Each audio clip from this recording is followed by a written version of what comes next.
Hello guys, this is Arkneil Gaming and we'll be getting a hero guys.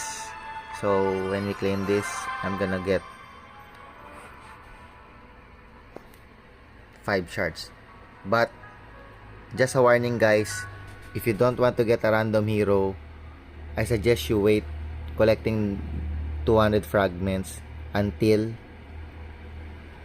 the second week of March so you can choose a hero instead of this random hero thing. Okay, so I'm not sure if you can force close the app. Never mind, you can force close the app, so you have no choice but to summon a random hero once you game. So I hope maybe Fast Golem. I don't know. Yeah, I knew I'm gonna get Giant. I knew I'm going to get Giant.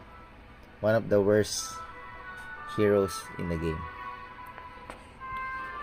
Well, that's the problem with random guys, but it's okay guys, I can still use it in my clan war deck. So thank you for watching, bye bye.